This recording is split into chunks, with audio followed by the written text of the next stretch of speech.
जम्बूद्वीपे भरतखंडे आर्यावर्ते भारतवर्षे। आप सभी दर्शकों का बहुत बहुत स्वागत। मैं हूं आपके साथ निधीश गोयल। आप देख रहे हैं जम्बू टॉक्स। आप सभी का बहुत अभिनंदन, आप सभी का यथोचित अभिवादन। बात भारत की आती है तो भारत की व्यक्तिगत शौर्य की आती है, उन लोगों की व्यक्तिगत शौर्य की जिनके कारण से भारत का नाम दुनिया भर में चलता है, भारत की बात होती है। हमारे इतिहास में कितने ऐसे लोग रहे हैं और उन्होंने सबसे पहले अपने व्यक्तिगत शौर्य का दर्शन प्रदर्शन अपनी राज्य की जनता के सम्मुख, विश्व के सम्मुख किया है। इसमें चाहे महाराणा प्रताप की बात हो, शिवाजी की बात हो, तानाजी मालसुरे की बात हो, बालाजी देशपांडे की बात हो, बाजीराव पेशवा की बात हो। एक और बात करता हूँ, जब हम बात करते हैं ना विश्व और भारत के बारे में, तो लोग क्या कहते हैं कि भारत के हरकुलस जो है वो महाबली भीमसेन है, भारत के शेक्सपियर जो है वो महाकवि कालिदास है, भारत के नेपोलियन जो है वो सम्राट समुद्रगुप्त है।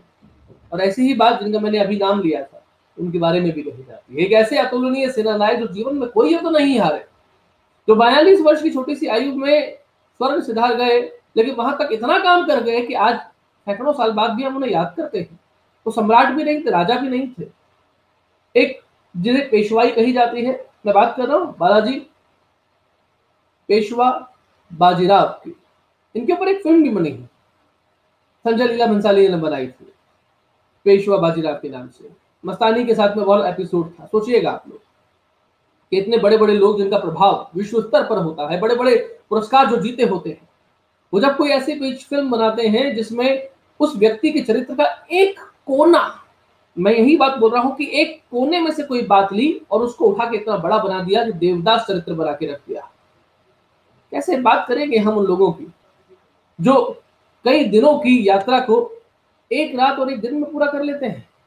इतनी तेजी उनके पास में होती है और उस तेजी को भुला करके, उस व्यक्तित्व के उस विराट स्वरूप को भुला करके आप एक छोटा सा बना के रख देते हैं।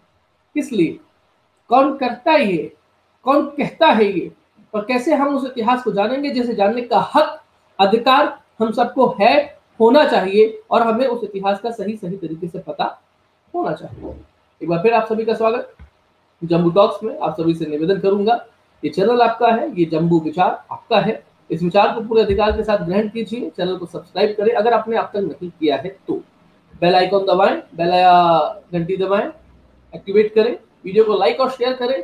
और अगर आपके लिए संभावना बनती है तो हमारे कंधे मजबूत करने के लिए यथासंभव, यथेच्छा, यथाशक्ति पत्र पुष्प अर्पित करके हमारे लिए आर्थिक सहयोग भी प्रदान करें। आइए स्वागत करता हूं हमारे बीच पधारे हुए हमारे अतिथि गुरुजी प्रोफेसर श्रीमान रामेश्वर मिश्र पंकज जी। गुरुजी आपका बहुत बहुत स्वागत, अभिनंदन एक बार फिर से जम्मू टॉक्स में। कैसे हैं? नमस्कार। नमस्कार निधीश जी, नमस्कार। जम्बू टॉक के सभी श्रोताओं का, दर्शकों का स्वागत है। मित्रों, आज हम बात करेंगे बाजीराव पेशवा प्रथम की। बाजीराव पेशवा विश्व के अद्वितीय सेना नायक हैं। विगत 500 वर्षों में उनके जैसा महान योद्धा और अद्वितीय रणनीतिकार, अतुलनीय सेनापति और कोई नहीं हुआ। और संपूर्ण विश्व में भी इस समय, विशेषकर यूरोप में और संयुक्त राज्य अमेरिका में, जर्मनी, फ्रांस, इंग्लैंड आदि में, तथा भारत में भी सैन्य क्षेत्रों में बाजीराव पेशवा प्रथम की रणनीति के विषय में अवश्य पढ़ाया जाता है। बहुत ही सफल, भव्य और चमत्कारिक रणनीति रही है बाजीराव पेशवा की। मित्रों, पर इससे पहले हम ये ध्यान दिलाना चाहते हैं कि स्वयं बात न कह के मैं यहाँ पर जो हमारे स्वाधीनता संग्राम की त्रिमूर्ति थी, लाल, बाल और पाल, लाला जी लाजपत राय, बाल गंगाधर तिलक और विपिन चंद्र पाल, उसमें से लाजपत राय जी ने एक पुस्तक लिखी है छत्रपति शिवाजी। उसके प्रारंभ में जो कहा है उसका उल्लेख करना आवश्यक समझता हूं। एक तो उन्होंने इस बात पर बल दिया था कि भारत को सबसे अधिक खतरा अगर है, ये छत्रपति शिवाजी पर लिखते हुए लाला जी लाजपत राय ने कहा था कि हमें अपने घर में बैठे देशद्रोहियों से बहुत अधिक खतरा है। बाहर से तो लड़ाई लड़नी पड़ती है, लेकिन हमारे भीतर बैठे लोग जो हमारे भीतर हीनता पैदा करते हैं, ग्लानि पैदा करते हैं, वे बहुत बड़ा खतरा है हमारे लिए। इसीलिए उन्होंने कहा कि जिसके जो जी में आता है वह हिंदुओं को डरपोक या कायर बताने लगता है। अंग्रेज या मुसलमान, ये इन्होंने कहा है, लाला लाजपत राय ने उस समय कहा था 1900 मतलब 20वीं शताब्दी के पूर्वार्ध में। जिसके जो जी में आता है वह हिंदुओं को डरपोक और कायर कहने में संकोच नहीं करता। अंग्रेज या मुसलमान ऐसा कहें तो उसका कुछ कारण हो सकता है, किंतु आश्चर्य इस बात का है कि खुद हिंदुओं में ऐसे लोग हैं जो अपनी भीरुता का वर्णन करते रहते हैं। सबसे पहले तो हमारे मदरसों में, ये मैं लाला लाजपत राय के शब्द बोल रहा हूं, सबसे पहले तो हमारे मदरसों में मुल्लाओं ने, इसके बाद अंग्रेजों द्वारा संचालित स्कूलों के मास्टरों ने, और फिर आगे कॉलेजों में अंग्रेजों ने हमें यही पढ़ाया कि हमारी जाति केवल दर्शन में खोई रहती है और दर्शन के कारण वो कायर हो गई। लेकिन यह कितना बड़ा झूठ है यह हमको जानना चाहिए। उन्होंने कहा कि, उन्होंने उदाहरण दिया कि आज से 100 वर्ष पहले, यानी उस समय 20वीं शताब्दी के पूर्वार्ध से 100 वर्ष पहले तक तुर्की का जो बड़ा साम्राज्य था उसमें अनेक जगह ईसाई लोग अधीन थे और कभी भी उनको कोई स्वाधीनता नहीं प्राप्त थी। तो मुसलमानों में ये हिम्मत नहीं हुई कि वो एक स्वाधीन राज्य बना सकें। अंत में जब स्वयं इंग्लैंड ने कोशिश की तुर्कों के विरुद्ध कुछ मुस्लिम इलाकों को स्वतंत्र राज्य बनाया, तभी वो स्वतंत्र हो पाए। जबकि हिंदुओं को देखें तो उन्होंने कहा कि आज भी करोड़ों हिंदू अपने पूर्वजों के धर्म पर स्थिर हैं। यूरोप के लोग तो बार बार अपना धर्म बदलते रहे हैं। जब इस्लाम की ताकत फैली तो स्पेन से लेकर फ्रांस तक बहुत से लोग मुसलमान हो गए, और फिर जब ईसाई लोग आए तो उन्होंने बलपूर्वक मुसलमानों को भी ईसाई बनाया अथवा मार डाला। ये सब चलता रहा, लेकिन हिंदू तो अपने धर्म में स्थिर रहे हैं, जो एक अद्वितीय चीज है। तो इसलिए हमको सत्य का अनुसंधान करना चाहिए। और उन्होंने इस पुस्तक में कहा है कि हमको अपने स्रोतों से, अपने भारत में जो उपलब्ध संग्रहालय हैं, अभिलेखागार हैं, उनके आधार पर इतिहास लिखना चाहिए। लेकिन दुर्भाग्यवश ये काम आज तक नहीं हो पाया है। और जो लाला लाजपत राय ने जिस ओर संकेत किया था कि पहले मुल्लाओं ने और फिर कुछ अंग्रेज पादरियों आदि ने, और अंग्रेज जो झूठ के अभ्यस्त लेखक थे, अंग्रेजों में कुछ अच्छे सत्यनिष्ठ लेखक भी हुए हैं, उन्होंने तो वो सब नहीं कहा, उन्होंने तो भारत की बड़ी प्रशंसा की है। फ्रांस के, जर्मनी के भी बहुत से लोगों ने भारत की प्रशंसा की है, लेकिन वर्तमान भारत में उनका कुछ नहीं पढ़ाया जाता। उसके स्थान पर जिन लोगों ने भारत की निंदा की है और उसमें दुनिया भर के दोष बताए हैं हिंदुओं में, वही हमारे यहाँ अभी भी पढ़ाया जाता है, जो कि निराधार है। इसमें से सबसे बड़ा झूठ यह है कि हिंदू कभी संगठित नहीं रहे। सत्य यह है कि हिंदू विश्व का सर्वाधिक संगठित समाज है। इतना संगठित संसार का कोई समाज आज तक नहीं। करोड़ों वर्ष या लाखों वर्ष, या जो लोग उस सबको ईसाइयों के प्रभाव से नहीं मानते लाखों वर्ष, तो कम से कम हजारों वर्षों से हिंदू एक हैं, वो अपने धर्म में स्थिर हैं। हिंदू वही कहलाता है जो सनातन धर्म में श्रद्धा रखता है, सनातन धर्म की किसी भी शाखा में, जैन, बौद्ध या किसी भी शाखा में। तो वो तो जहां के तहां है। बाकी लोगों ने तो कितना अपना कोई मजहब बदला, रिलीजन बदला, कभी कुछ हो गए, कभी कुछ हो गए। तो जो जाति हजारों साल से अपने धर्म में स्थिर है, वो जाति तो संसार की सबसे वीर जाति है। इतने प्राचीन समय से अपने धर्म में स्थिर तो संसार की और कोई जाति नहीं। तो इसलिए हमको जानना चाहिए कि हिंदू विश्व के सबसे अधिक संगठित समाज है, और इसका सबसे बड़ा प्रमाण फिर मिलता है जो हमारे आज के चरित्र नायक हैं, बाजीराव पेशवा, उनके जीवन से। उन्होंने कैसे न केवल विभिन्न मराठा राज्यों को, उनके शासकों को एक किया, अपितु राजपूतों और सिखों को भी अपने साथ मिलाया। और हिंदुओं की एकता का सबसे बड़ा प्रमाण स्वयं बाजीराव पेशवा का जीवन है। बाजीराव पेशवा के नेतृत्व में सारे ही हिंदू एकत्र होकर धर्म की प्रतिष्ठा के लिए कार्य करने वाले सिद्ध हुए। तो हमको इस सत्य को जानना चाहिए। पहले तो छत्रपति शिवाजी महाराज ने औरंगजेब के समय इतना विशाल साम्राज्य मराठों का स्थापित किया, उसको भी ठीक से नहीं पढ़ाते। एक विचित्र बात है कि दिल्ली और आगरा के बीच जो मुस्लिम जागीरदार रहे, वो चूंकि अपने को उनके चाटुकार उनको बादशाह कहते थे, तो अपने को हिंदुस्तान का बादशाह। ये तो ऐसे ही है जैसे ईस्ट इंडिया कंपनी ने जब बंगाल के 3 गांवों में, कोलकाता, सूतानाटी और एक और गांव में थोड़ा सा अपना व्यापार जमाया, तो कहने लगे कि हम तो बंगाल में राज कर रहे हैं। मुंबई के पास एक कोठी बनाई और सूरत में कोठी बनाई, तो कह दिया हम दक्षिण भारत में राज्य कर रहे हैं। ऐसी ही अपनी डींगें तो वो लोग मारते ही थे, लेकिन अब हमारे भारत में ऐसे लोग हो गए हैं जो उनकी डींगों को सत्य मानकर मानते हैं कि कोई कंपनी जब भारत में आई तभी से वो अंग्रेज जो हैं भारत के शासक हो गए। तो ऐसे मूर्खों का क्या कहा जाए। लेकिन जो लोग जानकार हैं, जिनकी रुचि है सत्य में, उनको सदा ये जानने का प्रयास करना चाहिए कि सच्चाई क्या है। और सबसे बड़ी सच्चाई ये है कि हिंदू विश्व का सबसे संगठित समाज है। इतनी एकता संसार के और किसी समाज में नहीं है। यही कारण है कि आज 130 करोड़ हिंदुओं का एक राष्ट्र है और यूरोप में इतनी बड़ी आबादी अनेक राष्ट्र राज्यों में विभक्त है। आज तक यूरोप एक राष्ट्र राज्य, यूरोप के ईसाई लोग आज तक अपना एक राष्ट्र राज्य नहीं बना पाए हैं। इसी तरह मुसलमान लोग आज तक अपना एक राष्ट्र राज्य नहीं बना पाए हैं। भारत के 130 करोड़ हिंदू, या कम से कम 110 करोड़ हिंदू कहेंगे, शेष तो वन लो मुसलमान और अन्य लोग हैं, 100 करोड़ से अधिक हिंदू एक राष्ट्र राज्य में प्रसन्नता से रह रहे हैं, बिना शासन के द्वारा हिंदू धर्म को आवश्यक मान्यता दिए रह रहे हैं। तो ये हिंदुओं की एक अंतर्निहित शक्ति है। इसमें न तो भारत के शासन की कोई भूमिका है न किसी और की। ये तो हिंदू समाज में ही कोई ऐसा अंतर्निहित शक्ति है कि वो राज्य द्वारा संरक्षण नहीं पाकर भी एक है। तो इसको समझना चाहिए। छत्रपति शिवाजी महाराज के पुत्र हुए संभाजी महाराज। संभाजी महाराज को औरंगजेब ने धोखे से बुलवाया और फिर वहां मार डाला।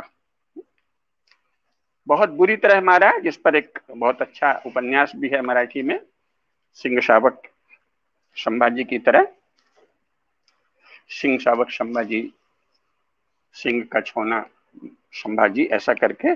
और वो इतनी मार्मिक कथा है कि उसे पढ़ते हुए ऐसा कोई भी सहृदय व्यक्ति नहीं है जो तिलक कर रो नहीं उठे। कैसा अत्याचार किया था, अभी उसका आज वर्णन का प्रसंग नहीं है। तो संभाजी के साथ भयंकर, क्रूरतम, नृशंसतम, नीचतम अत्याचार करके औरंगजेब ने उनको मार डाला।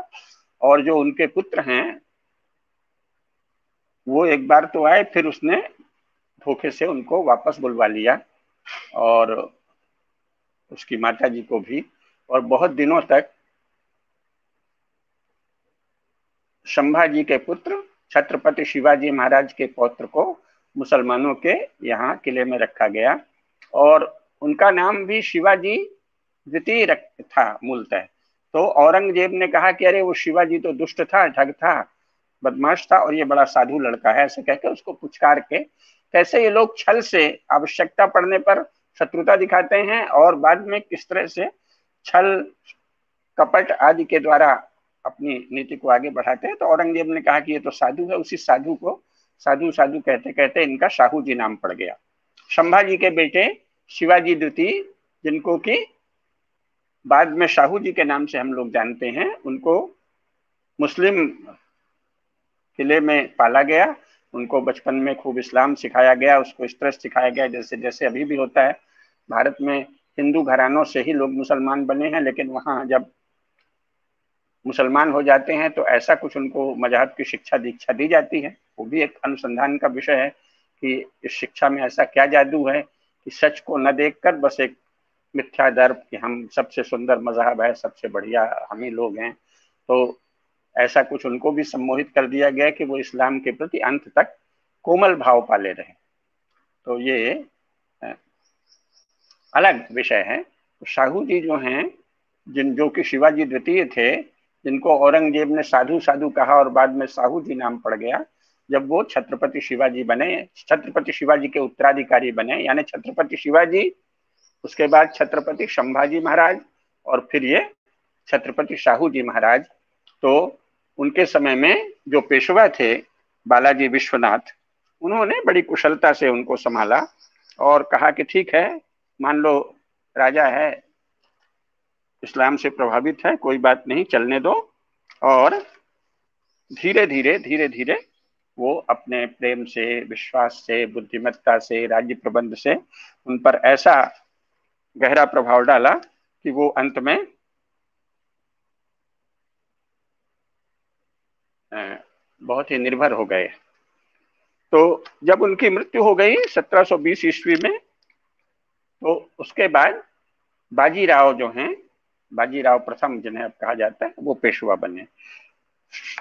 तो श्रीमंत पेशवा बालाजी विश्वनाथ के बेटे बालाजी विश्वनाथ 1713 से 1720 ईस्वी तक पेशवा रहे और इसके बाद उनकी मृत्यु के समय बाजीराव को पेशवा बनाया गया।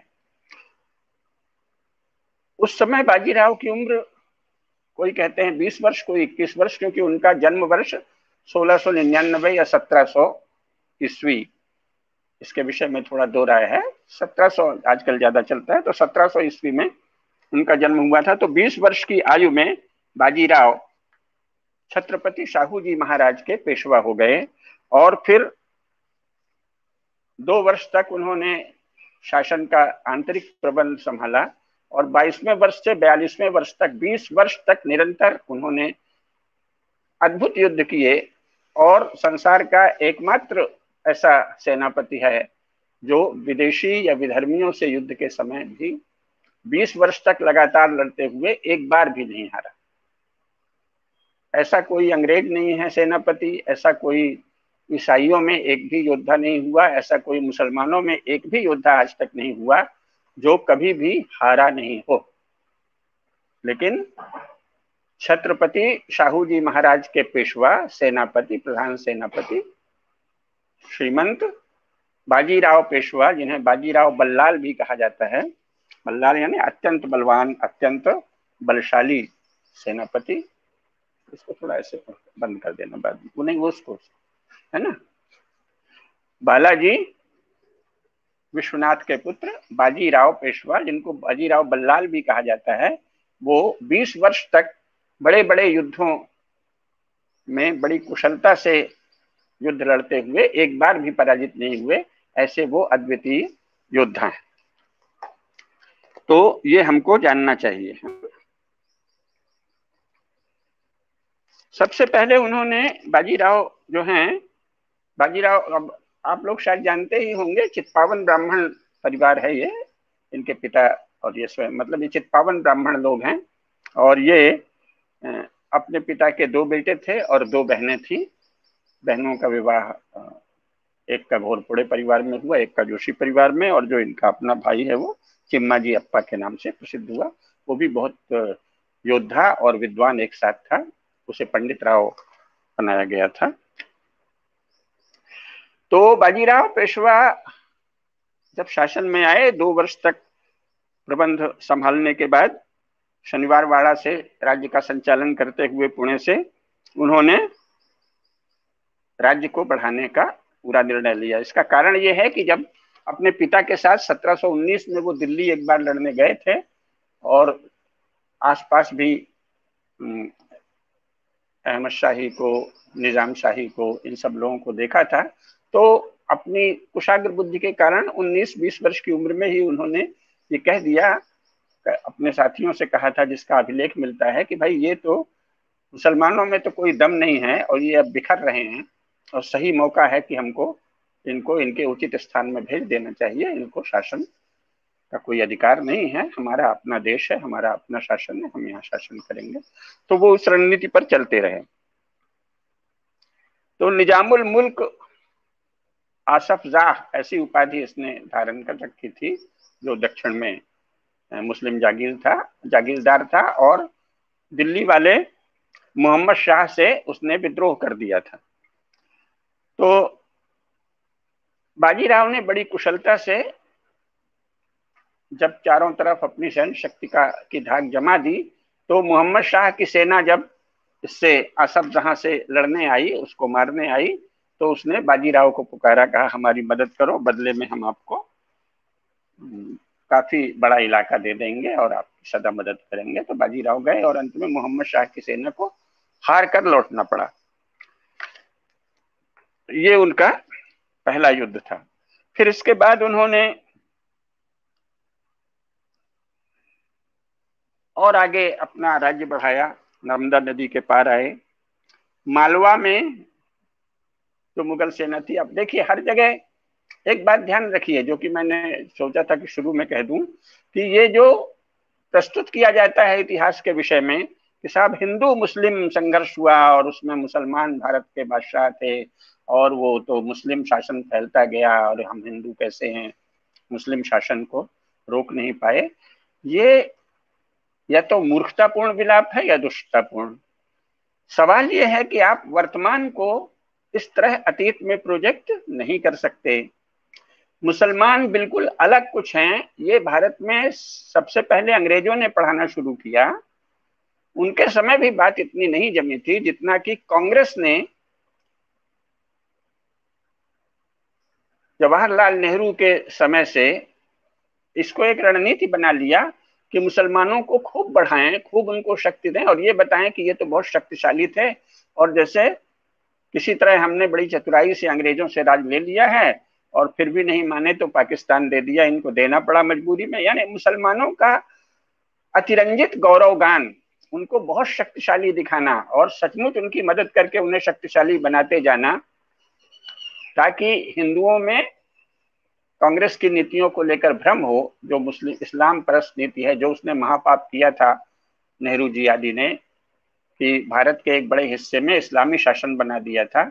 उस महापाप को छिपाने के लिए या मुसलमानों का बढ़ चढ़ के गौरवगान करने लगे। कांग्रेस ने सबसे ज्यादा मुसलमानों का गौरवगान किया और पुस्तकों में पढ़ाया जैसे वो कोई महाबलशाली जाति है।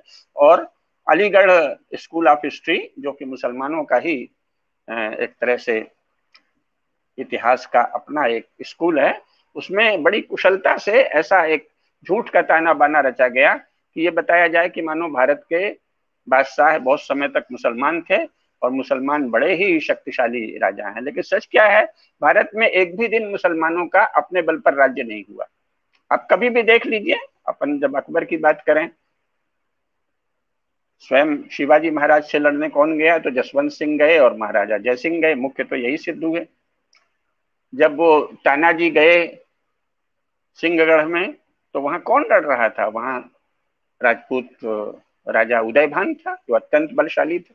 जितने भी बल के, वीरता के, विक्रम के वर्णन मिलेंगे आपको, तो हिंदू राजाओं के मिलेंगे जो मुसलमानों की ओर से लड़ रहे थे। क्यों लड़ रहे थे? क्योंकि उस समय कोई नेशन स्टेट तो था नहीं, तो वो इसी तरह घुल मिल के, एक तो ये ध्यान था कि ये भाई अभी थोड़े समय पहले हिंदू ही तो थे, तो बहुत ज्यादा भेदभाव नहीं आया था। और दूसरे, नेशन स्टेट जैसे यूरोप में भी नहीं था 150 साल पहले, तो भारत में भी नहीं था। तो हर समर्थ राजा अपने इलाके को बढ़ाने के लिए तरह तरह का संधि और जो षड गुण बताए जाते हैं राजनीति के, वो सब करता था। साम दान दंड भेद, संधि करना, विग्रह करना, छल करना, यान करना, ये सब होता था। अपना अपना राज्य बढ़ाने की कोशिश करते थे। क्यों? क्योंकि भारत तो यूरोप से बड़ा है, जो पुराना भारत है। वर्तमान भारत भी सोवियत संघ को हटा दें तो यूरोप के 37-38 देशों के बराबर है। तो यूरोप के लोग तो आज तक एकजुट नहीं हुए। यूरोप के लोगों ने मिलकर कोई एक ईसाई नेशन स्टेट तो नहीं बनाया।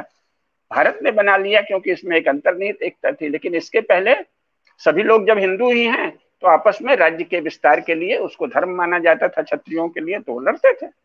तो इसमें उन्होंने मुसलमानों, जो उनको मुसलमान ने उनसे अप्रोच की, उनसे संधि कहा, आप हमारा साथ दोगे, हम आपका साथ देंगे, हम आपको ये शक्ति देंगे, बल देंगे, तो साथ दे दिया।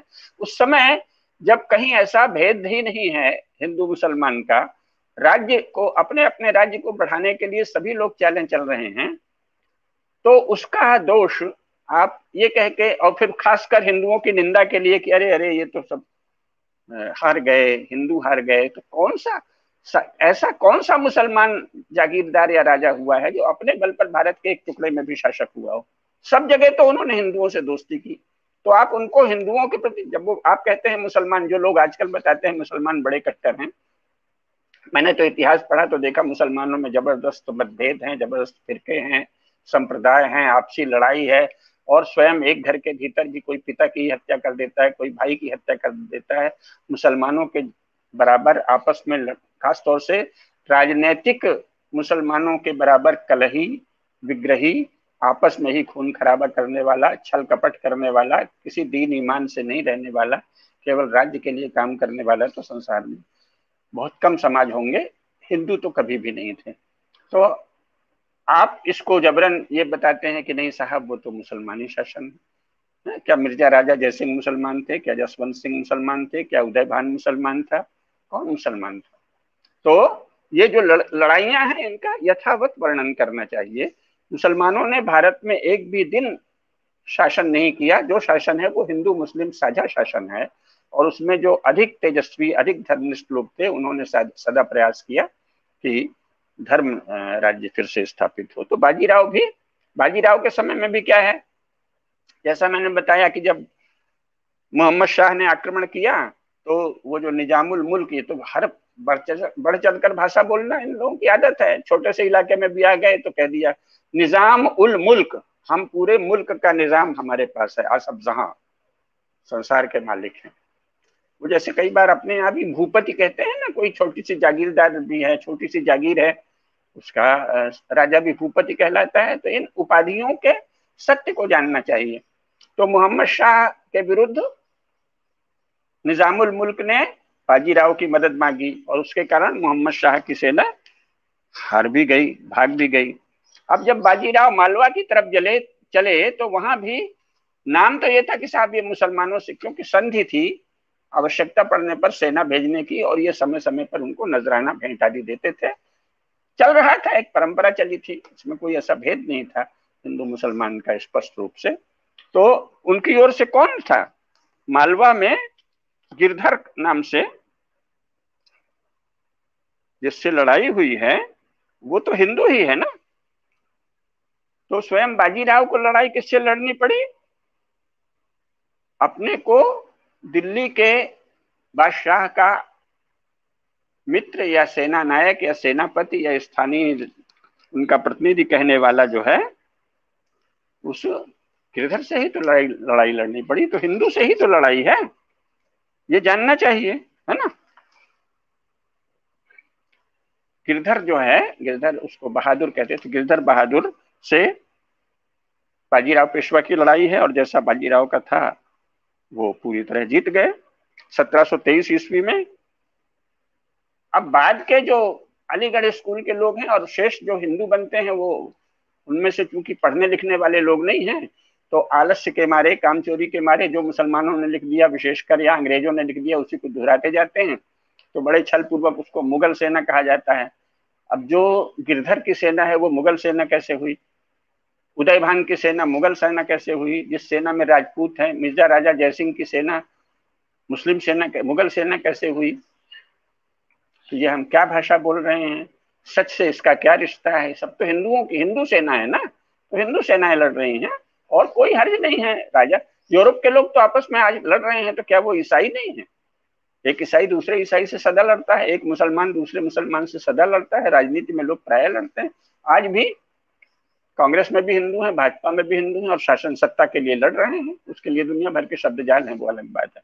तो राजनीतिक लड़ाइयां अलग चीज है, और इसको इस तरह दिखाना कि जैसे मानो हिंदू एक तरफ है और दूसरी तरफ केवल मुसलमान हैं, अगर होते तो ठीक था, लेकिन ऐसा कभी है नहीं।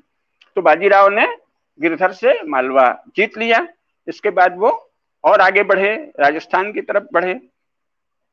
इस बीच मोहम्मद शाह ने, यानी दिल्ली वाले जागीरदार ने, मुगल ने, जो कि औरंगजेब का बेटा था, उसने, औरंगजेब का उत्तराधिकारी था, उसने पन्ना के महाराज छत्रसाल पर आक्रमण कर दिया।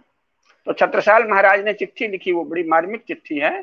छत्रसाल महाराज ने चिट्ठी लिखी और गजेंद्र मोक्ष, जो हमारे यहाँ हम लोग प्रार्थना में कहते हैं, उसका स्मरण किया कि जैसे गजराज को भगवान ने मुक्त किया था, जब एक ग्राह ने उसको पकड़ लिया था, उसमें गजेंद्र मोक्ष नाम का बड़ा प्रसिद्ध पवित्र स्तोत्र है, उसका स्मरण कराते कहा कि जिस प्रकार गजेंद्र मोक्ष हुआ था, आप हमारा उसी प्रकार मोक्ष कीजिए, अन्यथा मैं डूब रहा हूं, जैसा कि गज को ग्राह ने पकड़ लिया था और वो डूब रहा था। इसी तरह मैं बड़े करुण स्वर से आपको पुकार रहा हूं। तो ये सुनते ही पेशवा बाजीराव चल पड़े। उनके साथ 25,000 घुड़सवार थे और 70,000 सेना थी, ऐसा विवरण मिलता है। तो जब वो पहुंचे तो उन्होंने मोहम्मद शाह की सेना को मार भगाया। छत्रसाल से उनकी मैत्री थी ही, तभी उन्होंने पत्र लिखा था।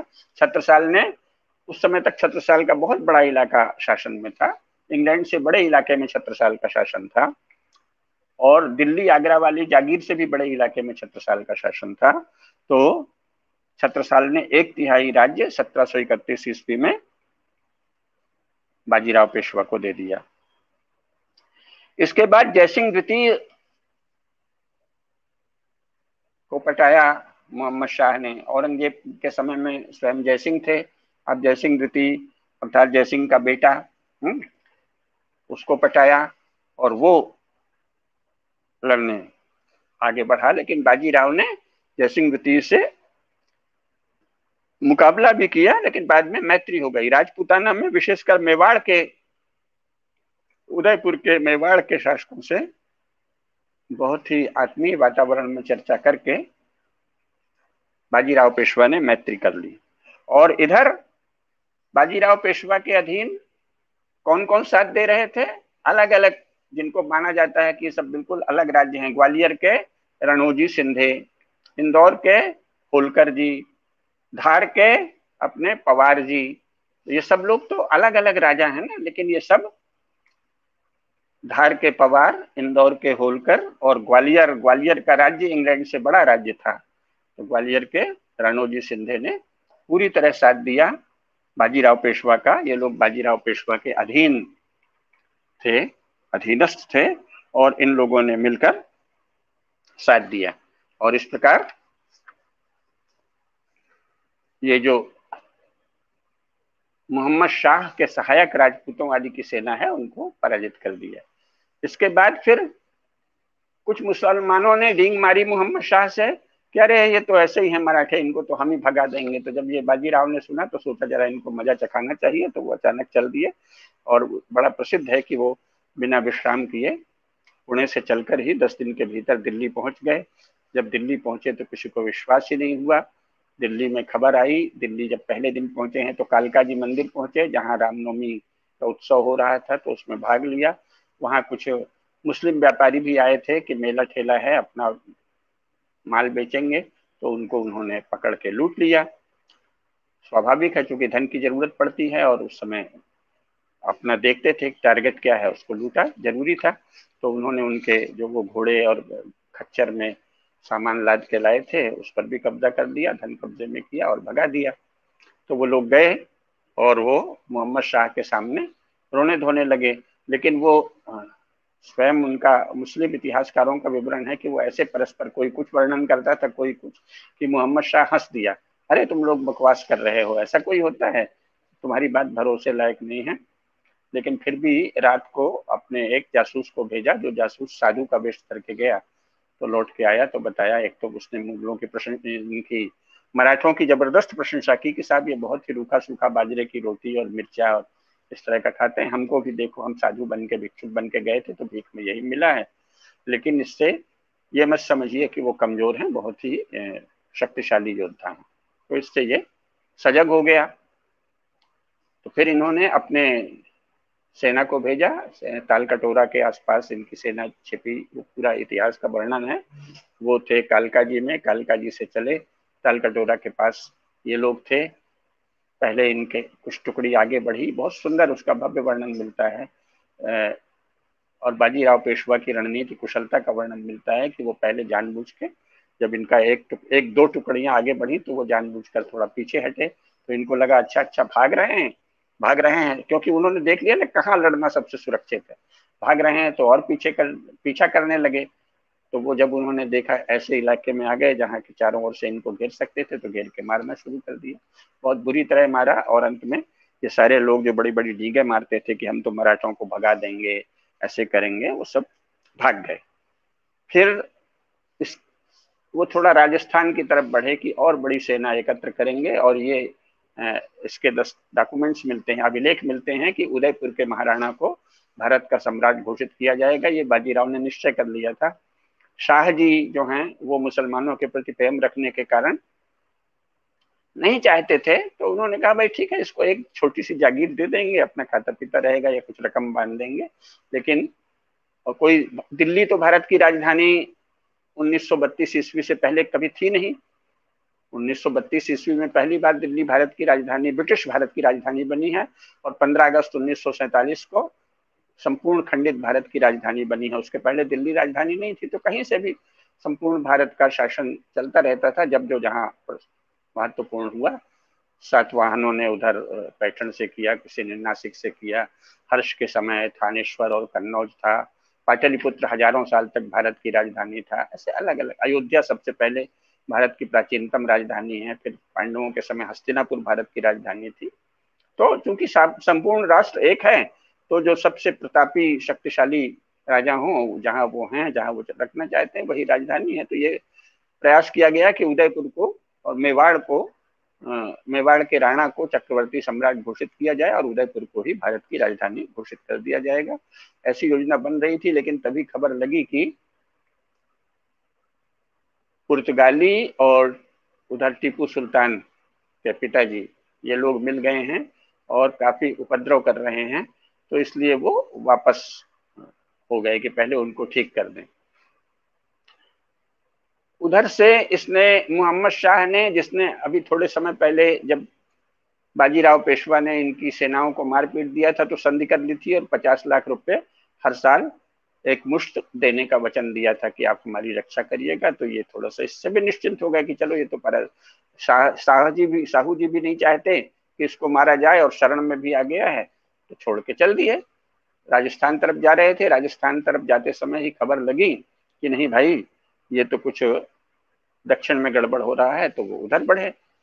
अब इसने, जैसा इन लोगों का दोगला चरित्र होता है, औरंगजेब के बेटे ने मोहम्मद शाह, औरंगजेब के उत्तराधिकारी ने मोहम्मद शाह ने निजाम को चिट्ठी लिख दी कि तुम तो हमारे मजहबी बिरादर हो और अब हमारी मदद करो, अच्छा मौका है, ये चला गया है यहाँ से बाजीराव पेशवा, तो तुम आ जाओ दिल्ली में और फिर बाद में मराठों की सेना जो बाकी इधर है उसको खत्म कर देंगे हम लोग मिलके। तो वो भी चल दिया, बोला अच्छा मौका है।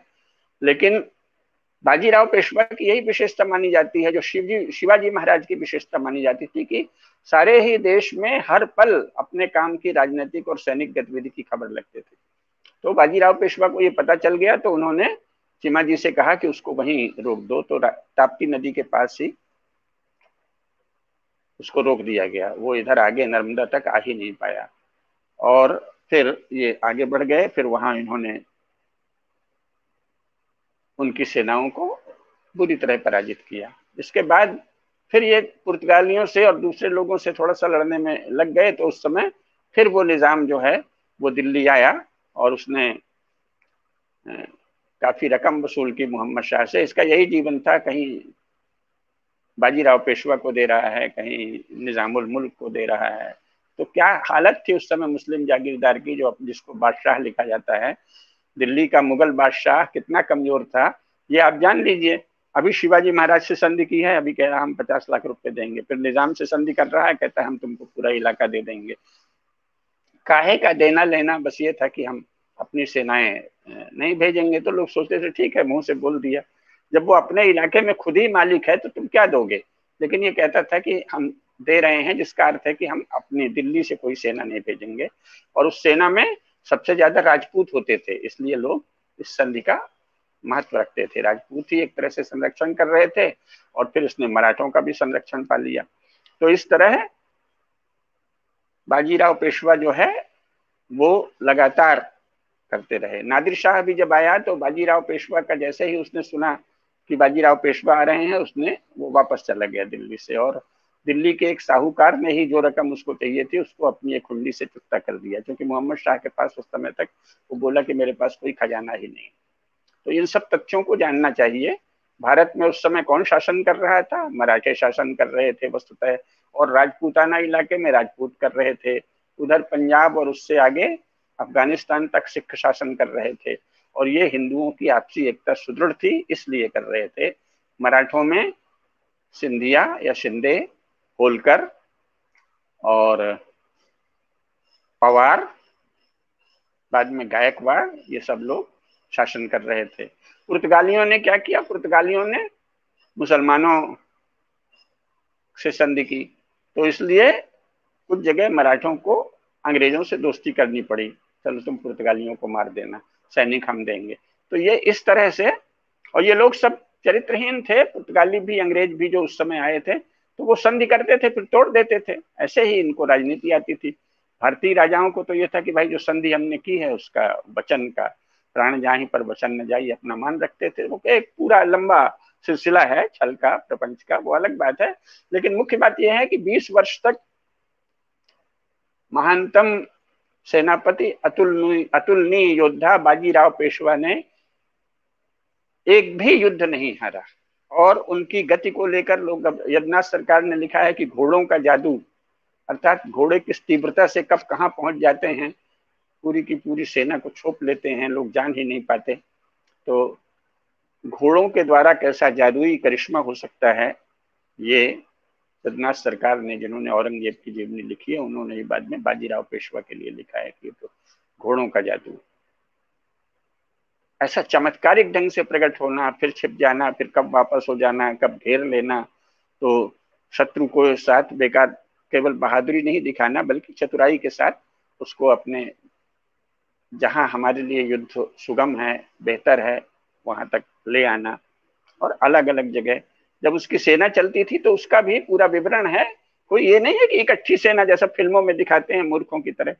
सेना तो कैसे, महान सेनाएं ऐसे कभी नहीं लड़ती, अलग अलग इलाके में, बहुत बड़े इलाके में फैल जाती हैं। उसके हर हर युद्ध का विवरण है कि इतने बड़े इलाके में 100-150 किलोमीटर में, कहीं 50 किलोमीटर में, इनको युद्धों के अलग अलग मोर्चे होते हैं और उन मोर्चों पर लड़ाई होती है। कुछ एक ही जगह कभी कोई युद्ध नहीं होता, तो एक साथ कई मोर्चों पर हर सेना लड़ती है।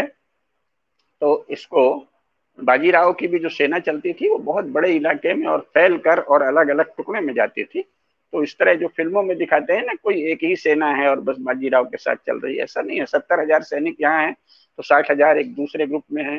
किसको कहाँ बढ़ना है ये सब फील्ड तय है, मोर्चे तय हैं, और उसके हिसाब से ही युद्ध होता ही है। सभी लोग लड़ते हैं, मुसलमान भी ऐसे ही करते थे, राजपूत भी ऐसे ही करते थे। इसलिए एक तो युद्धों के बारे में जो फिल्म से बचकाना दृश्य दिखाते हैं महाभारत को लेकर भी, कि जैसे सारी सेना वहीं खड़ी है कुरुक्षेत्र में, तो ये सब युद्ध के विषय में न जानना अथवा दर्शकों को थोड़ी देर मनोरंजन के रूप में बहलाना फुसलाना, उसकी बात है। ये जो युद्ध होते हैं ये अनेक मोर्चों पर एक साथ फैल के होते हैं, और उन सेनाओं का संचालन, उसका एक केंद्रीय संचालन, फिर अलग अलग वाहिनियों के अलग अलग हिस्सों के प्रधान, ऐसे सब रणनीति बनाई जाती है, व्यूह रचना होती है। इन सभी रणनीति और व्यूह रचना में बाजीराव अत्यंत सफल रहे, 20 वर्ष तक एक भी युद्ध नहीं हारे। ये अवश्य है कि बाजीराव जब छत्रसाल जी के यहाँ गए तो मस्तानी स्वयं एक बड़ी योद्धा थी और उससे उन्हें प्रेम हो गया, तो वो ले आए। उसका पुत्र भी हुआ जिसे उन्होंने बहुत बड़ी जागीर भी दी, ओहदा भी दिया, लेकिन शास्त्रों के अनुसार तो वो पुत्र ब्राह्मण माना जाना चाहिए था। लेकिन महाराष्ट्र में उस समय थोड़ी कट्टरता बढ़ रही थी तो उन्होंने उनका विरोध किया। केशुबाई ने भी विरोध किया, केशुबाऊ से जो पुत्र हुए थे उन्होंने भी विरोध किया, और कुछ ब्राह्मणों को उन्होंने पटाया। तो उन्होंने कहा नहीं, हम यज्ञोपवीत संस्कार तुम्हारे बेटे का नहीं कराएंगे अगर तुम मस्तानी को रखोगे तो। ऐसे करके आंतरिक कलह से अवश्य काफी परेशान थे बाजीराव। और मुझे ये पता नहीं कि खरगोन जिले में नर्मदा के किनारे रावरखेड़ी जगह में जब वो पहुंचे तो लू कैसे लग गई, काल का महाकाल ही जाने, महाकालेश्वर जाने, नर्मदा मैया जाने। लेकिन एकदम से इतना बड़ा योद्धा जो 20 वर्ष तक महान युद्धों में बड़ी बड़ी सेनाओं का कुशलता से सेनापतित्व करता था, तो वो अचानक बताया गया कि उसे लू लग गई है। कोई षड्यंत्र था या नहीं मुझे मालूम नहीं, लेकिन फिर वो मर गए। वो जगह हमने देखी है, जगह है। जब मैंने पहली बार देखी तो बहुत देर तक मैं जैसे समाधिस्थ हो गया, या कह लीजिए स्तब्ध रह गया, देखता ही रह गया, सम्मोहित हो गया। नर्मदा का ऐसा सुंदर दृश्य है और विशाल क्षेत्र है, देख के ही लगता है कि हाँ, यहाँ बहुत बड़ी सेना ने शिविर डाला होगा। बहुत बड़ा इलाका है, भव्य इलाका है रावरखेड़ी में, और बस देखते ही बनता है उस जगह में कैसे क्यों हो गया। महाकाल की कोई लीला है। इतना महान योद्धा लू लगने से नर्मदा नदी में लू की स्थिति में ही घुसा और ज्यादा कष्ट हो गया, हमारे गर्मी के, ऐसा कहा जाता है, जैसा कि फिल्म में भी दिखाया है। तो वो नर्मदा नदी वाली बात तो सब लोग साक्षी देते हैं कि हाँ, यहाँ पे अब षड्यंत्र हुआ या नहीं हुआ, लोग चाहते थे तो उनको हो सकता है कि पीने में कुछ मिला के दिया गया हो, या क्या हुआ हो, या सचमुच लू लग गई हो। लू तो खरगोन तरफ बहुत ही गर्मी लगती है, और प्याज उन्होंने खाया नहीं खाया, साथ रखा कि नहीं रखा, ये सब ऐसी बातें मालूम नहीं। क्योंकि लू का तो सबसे बड़ा इलाज अभी भी माना जाता है खरगोन तरफ भी कि प्याज रखो साथ में और प्याज खा लो तो लू नहीं लगेगी। तो क्या इतना बड़ा योद्धा ये भी नहीं जानता था, या उसे परहेज था प्याज से ब्राह्मण होने के कारण? जो भी हो, लू से उनकी मृत्यु हो गई, ऐसा ऑफिशियली कहा जाता है, और फिलहाल हम लोगों को यही मानना चाहिए। तो 42 वर्ष की उम्र में यह अपराजय योद्धा खरगोन में रावरखेड़ी में नर्मदा नदी के तट पर मर गया।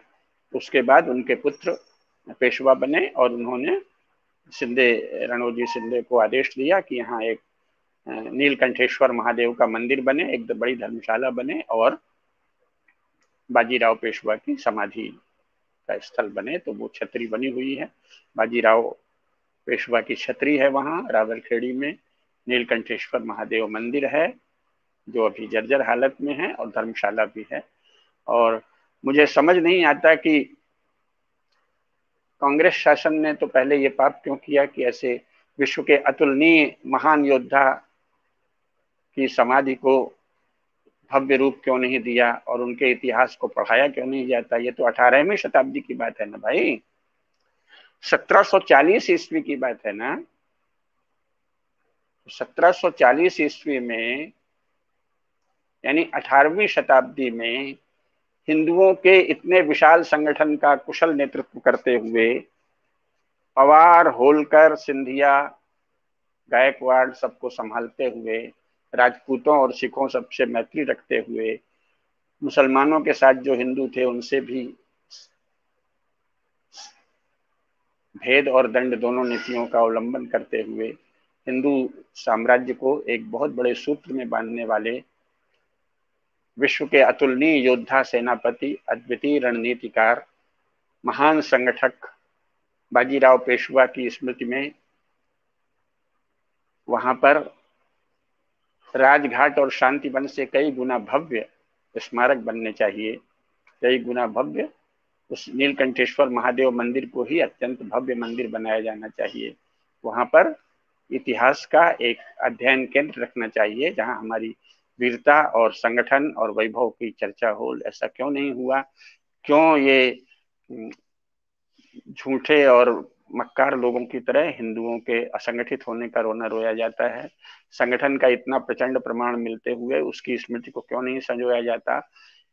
इतिहास में अकबर से लेकर औरंगजेब तक किसी को भी केंद्रीय रूप में पढ़ाने का क्या अर्थ है? राणा प्रताप, शिवाजी और बाजीराव को केंद्रीय चरित्र नायक के रूप में पढ़ाया जाना चाहिए। और ये तो विद्रोही लोग हैं, अकबर भी विद्रोही है, औरंगजेब भी विद्रोही है, ये कोई बादशाह नहीं है। हमारे सम्राट हैं महाराणा प्रताप, छत्रपति शिवाजी महाराज, और फिर छत्रपति शाहू जी महाराज के समय बाजीराव पेशवा। इनको केंद्र में रखकर इनके युद्ध कौशल, इनके सेनापतित्व, इनकी वीरता, इनके अद्वितीय गुण, इनका उदारता, इनका महान संगठन कौशल, इस सब को जो नहीं पढ़ाता वो वस्तुतः भारत का शासन होने के योग्य ही नहीं है, मध्य प्रदेश का भी शासन होने के योग्य ही नहीं है। क्यों नहीं पढ़ाया जाता? और ये झूठा इतिहास क्यों पढ़ाया जाता है? महानतम योद्धा बाजीराव पेशवा की समाधि भव्य क्यों नहीं है? नीलकंठेश्वर महादेव जो रावरखेड़ी में होना चाहिए वो भव्य क्यों नहीं है? वहाँ इतिहास का एक भव्य केंद्र क्यों नहीं है? सही इतिहास भारत में क्यों नहीं पढ़ाया जाता? उसके स्थान पर हिंदुओं में ग्लानि भरने का वही पाप क्यों किया जाता है जो लाला लाजपत राय ने कहा था कि मदरसों के मुल्ले और सरकारी अंग्रेजों के स्कूलों के मास्टर और फिर स्वयं अंग्रेज हिंदुओं में हीनता भरने का जो काम करते हैं वह पाप 15 अगस्त 1947 के बाद भी क्यों चल रहा है? इस पर आगे भारत की नई पीढ़ी को, भारत के स्वाभिमानी और आत्मगौरव संपन्न हिंदुओं को चिंतन करना चाहिए। अभी 18वीं शताब्दी तक भारत हिंदू समाज इतना अधिक संगठित था, इतनी कुशलता से कार्य कर रहा था और ऐसे बड़े बड़े युद्ध लड़कर ऐसी भव्य विजय प्राप्त की, और जो उन्होंने वचन दिया था साहू जी महाराज से कि हम सिंधु नदी के पार तक भगवा ध्वज फहराएंगे, तो अचानक इस मृत्यु से वो स्वयं तो नहीं फहरा पाए, परंतु उसके बाद उनके पुत्र ने भगवा ध्वज फहराया अटक तक जाके। पूना से अटक तक विशाल मराठा साम्राज्य की स्थापना हुई, भव्य हिंदू साम्राज्य स्थापित था। और इसमें ये ठग लुटेरे और डकैत कुछ व्यापारी आए जिन्होंने पहले भीख मांगी, फिर छलबल किया, फिर आपस में यहाँ के निचतम लोगों से संधि करके थोड़े दिन दगाबाजी से काबिज रहे। जब पता चला कि अरे ये तो कल भिखारी थे और आज अपने को शासक कह के अपने को ही भारत शासन बता रहे हैं, तो छल से और फंस गए लोग। तो अचानक उनको फांस लिया गया हमारे ही लोगों की सहायता से, तो फिर बड़ी कुशलता से उनको भगा दिया गया।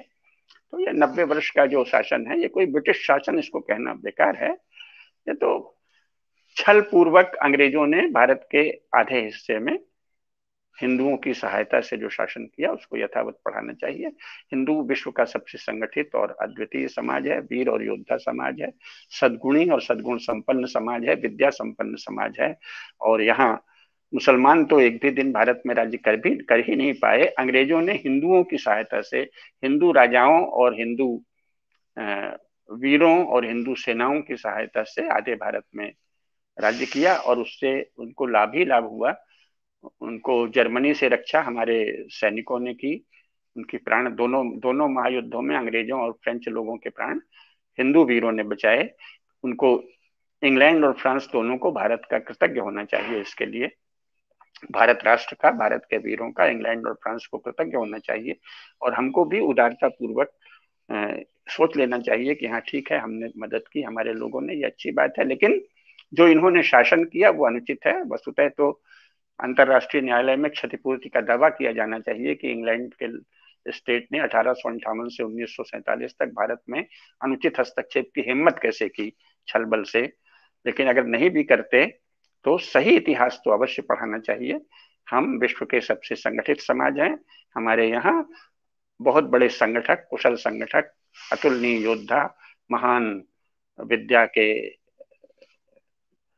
उत्कर्ष के साक्षात स्वरूप लोग पैदा होते रहे हैं।